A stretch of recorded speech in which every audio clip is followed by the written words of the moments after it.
In these last two talks on confounding, I'm going to be focusing on the control of confounding. And in this particular talk, I'm going to be focusing on how we go about eliminating confounding in the study design. And in the second talk, I'm going to be talking about how we go about eliminating it in the data analysis. So you have to think about confounding as a nuisance, something that we want to get rid of. We know enough about the confounders already, probably, so we just want to kind of eliminate their effect from our data. So a key thing about controlling for confounding is that we need to collect data on the confounders, or potential confounders, things that we suspect are confounding. And the one exception to that is experimental studies, in which we randomize, and by randomizing we make sure that the distribution of confounders in the various treatment groups is identical. But it may not be quite identical if you only have small groups, but assuming you have a large enough sample size, then you randomize that and the distribution of confounders will be identical, and because of that there's no association with the treatment. No treatment group has more confounders than another, so there's no association with the confounders, between the confounders and the treatment. So basically control of confounding operates in one of two ways. So we can think about it in terms of this diagram, the exposure, the outcome, and the confounder. So these this double-headed arrow and the single-headed arrow represent the key relationships that need to exist if confounding is present. But ways of eliminating confounding are simply to remove either one of these, and basically that's how control of confounding generally operates.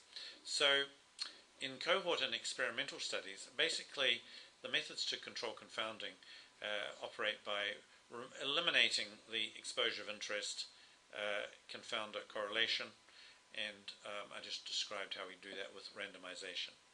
We equalize the distribution of confounders across the various treatment groups. So no longer does this relationship exist. And also, methods used in cohort studies also basically break this correlation here.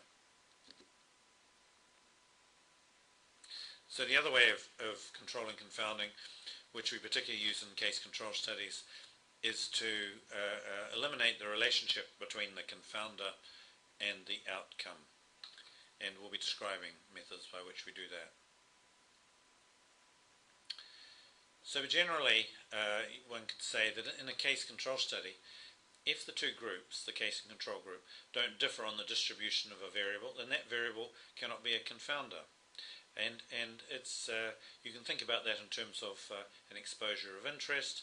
If the exposure of interest does not differ between the case and control groups, then it's not associated with the outcome.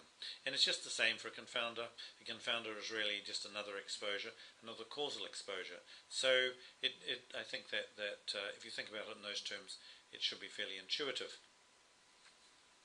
And if you have a cohort or experimental study, if the two groups, or maybe more than two groups that you're comparing, don't differ on the distribution of a confounding factor, then it can't be a confounder because there's no longer any association with the exposure. So it's fairly straightforward, and we have a number of methods for doing all of these things, and we'll talk about them. So here's a list of methods separated by methods to be used in the study design, methods in the data analysis.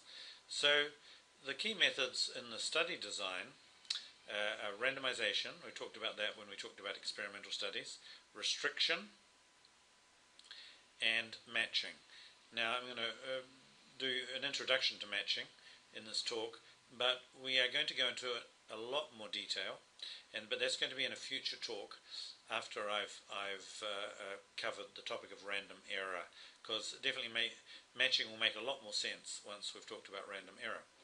Now the methods that can be used in data analysis are standardization, which you already have some familiarity with, stratification, and multivariate analysis. So in my next lecture I'm going to be talking mainly about stratification. We'll touch on multivariate analysis, but really that's more of a topic for a more advanced class. So let's cover the methods that can be used in study design. And so this is randomization.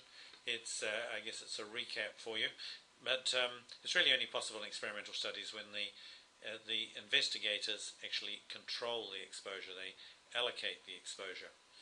And so randomly allocating people among the study groups ensures that there's an equal distribution of confounders across the groups, and ensures that there's no conscious or unconscious sort of selection going on that distributes people with one set of behaviours to one group and a group with another set to another group. So, and it's great, the great benefit of randomization, which unfortunately we can't do with all studies, but it controls both for known and unknown confounders. But with observational studies, we can't control for, very rarely, for unknown confounders. We can we sometimes have unknown confounders such as socioeconomic factors, and we use surrogates for them. But we have to have at least a surrogate exposure that we can control for. Okay, so it's randomization. The next method is called restriction, and basically this involves restricting all the people who participate in the study to some specified category. So a restriction could operate to the extent of just taking males or just taking females, but it may also apply, say, an age restriction, or could just be age, could be males and females. But it might apply an age restriction. In fact, most studies employ restriction to some degree, whether it's for control of confounding or for some other reason. And basically by making all the participants in the study sort of more or less the same in terms of various confounding factors, it eliminates correlations. So because to have a statistical association, you need some variation. If everybody's exactly the same, then you're just not going to have a correlation. That has the benefits of being very straightforward and easy to do. The disadvantages, first of all, you might restrict the number of people who are eligible to participate in the study. That could be a problem if, for example, exposed people or cases were not so widely available. And of course then it restricts the generalizability of the study results. It's really, you can really only generalize to the people who have actually been, to the category of people who have actually been included in the study. So that's a limitation. But for various reasons, many studies employ some sort of restriction, even if it's only just to sort of males or females, or to adults rather than adults and children. The next factor is, the next method is matching. And this matching, which we're going to talk about in a lot more detail in a future talk, basically involves selection of study participants so that the distributions of the confounders, the confounding factors, are similar in the groups being compared. And it's mainly used in case control studies.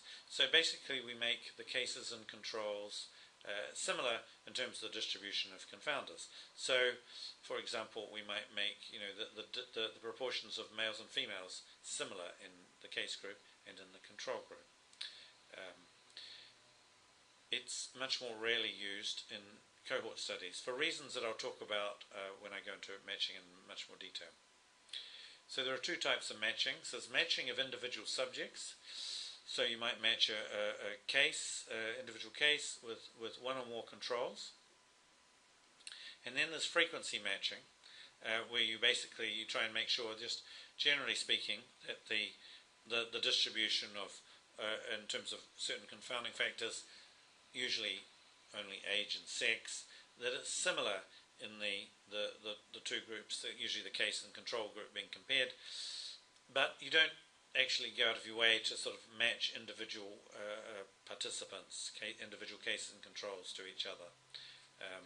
So both these methods are used, and it just depends really on what is most convenient in the particular circumstances. So that's an example of individual matching. So if you have your cases and controls, and these are your confounders that you're going to match on. So you usually or you always decide these in advance. So you might have age, you might have 5-year age bands, and then you might have sex, and you might have ethnicity. So you recruit a case who happens to be a 43-year-old Hispanic female, and then you would recruit an Hispanic female control aged 41 to 45. So I can tell you that it is better to use these age bands than say we'll get somebody plus or minus 3 years on either side of this person. For it's been shown to be a little more efficient to simply select from the band, not to try and focus it around that particular age. So this woman falls into that band. You simply randomly select from the eligible people in this particular age band, and you go through that process for all the participants, all the cases as they were recruited. You would then select using whatever method you were using an appropriate match control. So, but just to say that matching in itself doesn't fully control confounding, and we need to apply what's called a matched analysis. And if you don't do that, the crude or unadjusted measure with a relative risk, say, from a matched case control study will be biased. And we'll talk about matched analysis and how we go about that when I talk about matching in detail. But the adjusted odds ratio from the matched analysis will be valid. Okay, that's all I have to say about controlling for confounding in the design phase of a study. And in my next talk, we'll talk about the control of confounding in the data analysis phase.